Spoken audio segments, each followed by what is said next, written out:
Welcome everyone in this new video tutorial about Unreal 4.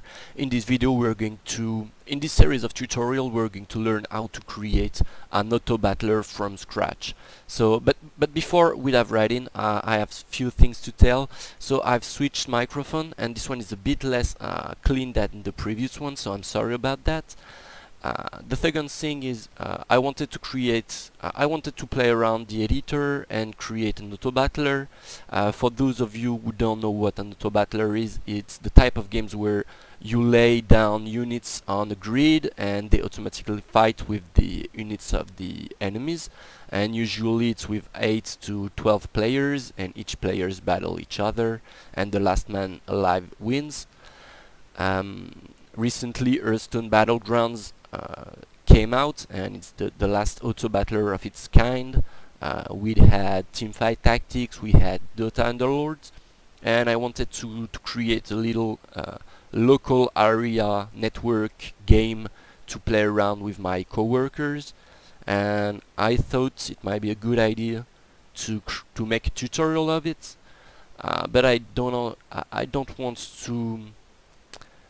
I think this tutorial is going to be kind of hard to follow because it's going to be quite fast. It's going to be a series of tutorial, and we're going to review to make kind of all the base mechanics you need to create an auto battler. So I hope you guys will enjoy that series nonetheless, even if it's a bit fast. I'll try to explain things anyway, and I hope you guys enjoyed it. So let's dive right in. In this video we're just going to set up kind of the base class we are going to need for that tutorial.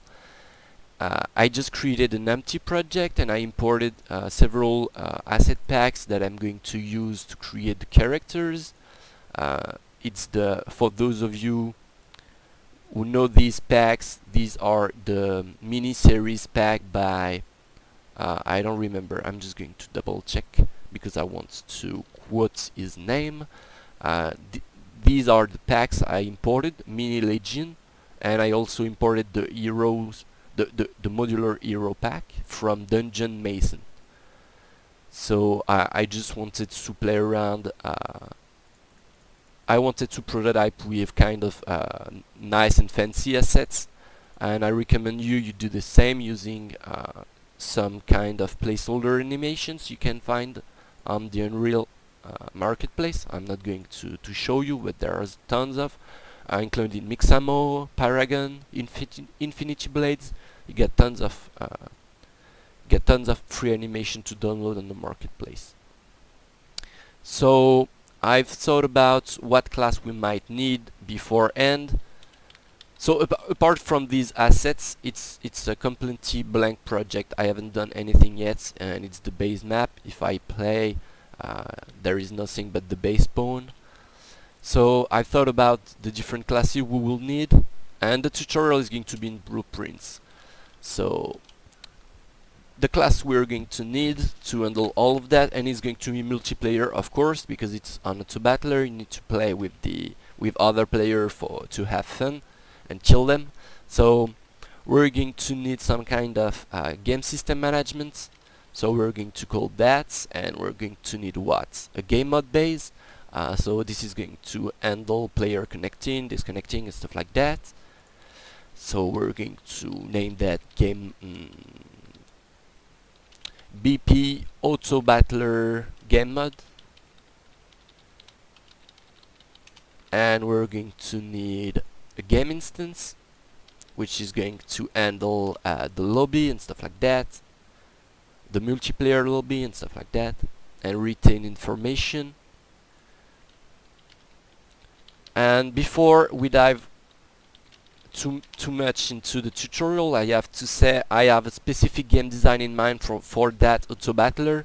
I'm going to try to tell you how you can expand or modify the code I'm doing to suit your needs, but it's going to take into account the game design I have in hand. So just so you know, I'm not going to build a clone of Teamfight Tactics or Dota Underlords, and it's going to use the same point of view than Teamfight Tactics and Dota Underlords, these two games.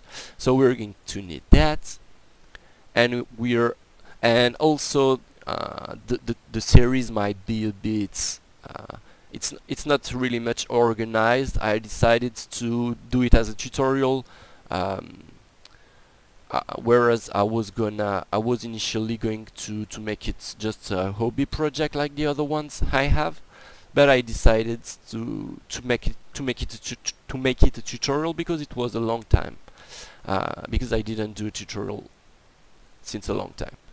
So we're going to need that, and we're going to need a game state which is going to handle the rounds taking place and alternating.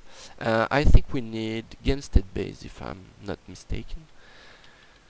Auto battler game states, and then obviously we're going to need some type of player management, which is going to be, we're going to have a player controller, and we're going to have a player character, which is actually just going to be a camera. If you're familiar with the RTS, real-time strategy control scheme. So we're going to call it Auto Battler Camera Character, just so we always understand it should just be our camera, and most of the stuff will be happening in the controller and in the player state. Everything we will need the other player to access as property is going to be located in the player state, and every single related to player control scheme is going to be contained within the player controller. Auto battler player states, like that.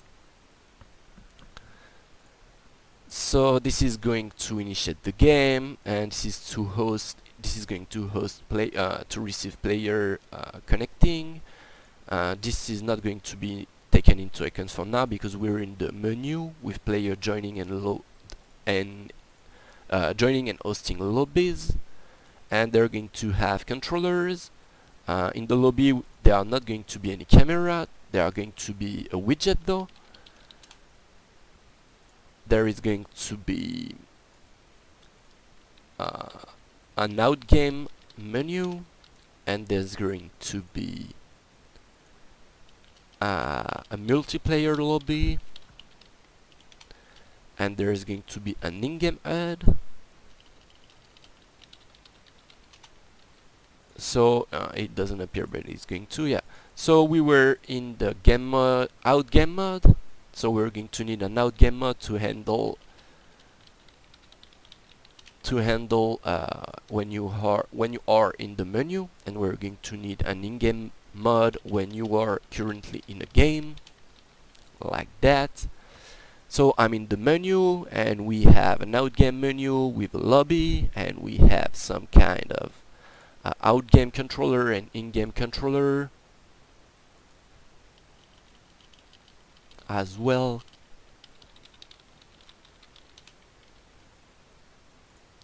And this is going to handle everything we need to join and exit lobby. Then we're going to enter the game, so we're going to need a list of maps. So I'm not going to create a new folder just yet. I'm going to call that map, and I'm going to change the color of that folder just so they are less contrasting. Yep, like that. I'm just going to choose the font color like that.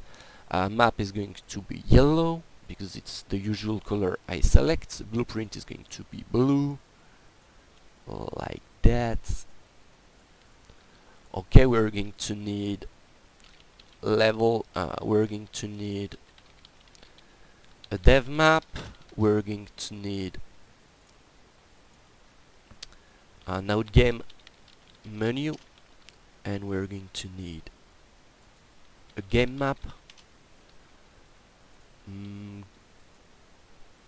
in-game map we're going to call that, and we're going to locate ourselves in the level dev. We're just going to add some kind of directional lights and skybox like that, just so we're not too much in the dark. So where am I? Okay, I'm there. We're going to specify that we're going to use this map for now. In our project settings, map and mods, we want to be located in our dev map all the time for now, like that.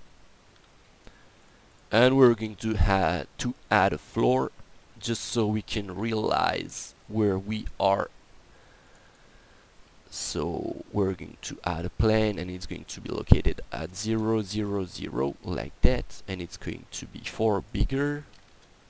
And we're not going to use that shape, we're going to clear, so it's using the base shape material for now. Just we have these squares, and we're going to hit play. Okay, we're still good with our pawn, base pawn.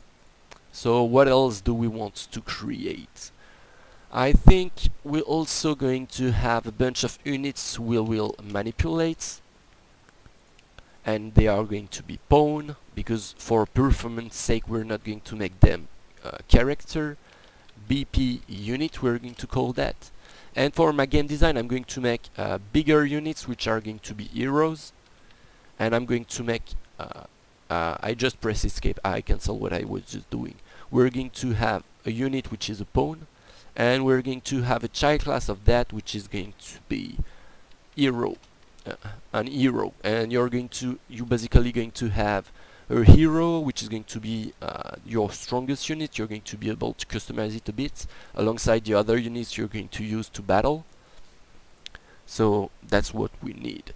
And we're also going to need to store the list of units and heroes in a data table. So we're going to need structures for that. So we're going to have a bunch of utility stuff in our unit folder, which are going to be the structure holding the information for our units. So we're going to have a structure. They always start by F units, and we're also going to have F hero. For now we're not going to touch F hero. We're going to add a bunch of information there just real quick. We're going to have the name of the units, the skeletal mesh it uses, and for now, and the anim blueprint it's using. I assume no, not the anim blueprint. We're going to add an animation sequence. Animation. Not an anim sequence, and we're also a blend space 1D for the movement. So that's going to hold what movement animation that unit needs, and what idle animation that unit needs. So this is going to be the name of the unit. It's going to be the skeletal mesh it uses. I'm building this beforehand because we're going to use one single anim instance to rule all of the units. So, and we're also going to call that idle anim and walk run anim, like that. Maybe it's just going to be, now we're going to use jog run anim instead, like that. And we're going to start the data table for that. So we're going to have a data folder in the contents, not in blueprint. We're going to make that orange because I'm used to that. Choose what you want, and we're going to create a new data table, which is going to use our recently created units structure. It's going to be called DT units, and if we open it, we can create our first unit, which is going to be default unit. It's going to be called default, and we'll fill that later. Well, it's going to use one of the skeletal mesh we have, so it's lagging because it's loading all the parameter and stuff like that. So we're not going to use a hero by default. We're going to use some kind of we want only skeletal meshes, not an archer. We're going to use the footman, which is the footman is going to be the default unit, and we're not going to fill the blank for now because we're going to keep on creating the base stuff we're going to need uh, for our game. So we're going to have a new folder which is maybe going to be called Battlefield. I'm wondering, it's not going to be called like that, no. I'm going to delete that. In the game system we're going to I want to create the grid and the bench and the shop and the battlefield and stuff like that, and I'm wondering in what folder to create them. It's really important that we organize this well, because we're going it's going to be worth so much time in the course of the development if we have a clean layout that it's awesome. So I think we're going to create a new folder called level, and in that we're going to have an actor class which is going to be a grid, and we're going to have maybe a child class of this which is going to be the battlefield. I'm not sure about that, but we'll go for that for now, and we'll see how it goes when developing the different features. It's just that it's good to have some kind of mental road to follow. So we're going to have a battlefield in which you're going to drop your units, so it's going to be a grid, and you're going to have a shop which is also going to be a grid in which you're going to buy units, and you're going to have a bench in which you're going to be able to drag and drop your units from and to the battlefield. And they are all child class of grids, because they are all going to have a grid, and you're going to be able to interact with them in some way or another, whether it be buying, selling, or fighting. And we're going to have some kind of AI which we're going to put in the unit folder. So AI, or maybe we're going to build its own folder AI, in which we're going to have maybe we have to enable it. I'm not sure if I remember correctly. Artificial intelligence behavior tree. We're going to have a BD unit, behavior tree unit, which is going to handle all of the units. And we're going to have an enemy controller, AI controller, I believe it's called. AI controller, BP unit controller, like that. And what else do we get? I think that's pretty much it I had on my list. So for a quick overview, we have the system handling, player disconnecting and joining both in-game and out-game. We have the players themselves and what they control. We have the map to receive them. When we receive them, they are spawned with the correct controllers and characters. As I was saying, we are able to move our camera using this. We have some kind of unit spawning. They spawn on some kind of grids, whether it be shop, battlefield, or stuff like that. I can sell them because I have a bench and a shop. I can hire them as well. They are on the battlefield. When they are on a battlefield in these units, there is the logic to switch from static units to fighting units. When it's moving to the fighting units state, is going to be handled by this artificial intelligence and controller, and they're going to fight, and you're going to lose else which is going to be located in our player state. And we're going to have a widgets in-game HUD showing all of this. I think we can safely say that we're going to have a score panel. We're going to have a shop interface, just widget shop, I assume. And we're going to have a mouse cursor, I assume, as well, because it's going to give us information about how we can interact with the stuff we are hovering. And I think that's pretty much it for our quick rundown of the different classes we're going to use. so we can safely hit build just so we can get rid of the lightning needs to be rebuilt stuff. And I think we can wrap up that video and move to the next one when it's done. Okay, so I know it's going a bit fast, but I hope you like it anyway, and hope to see you in the next video. Bye bye.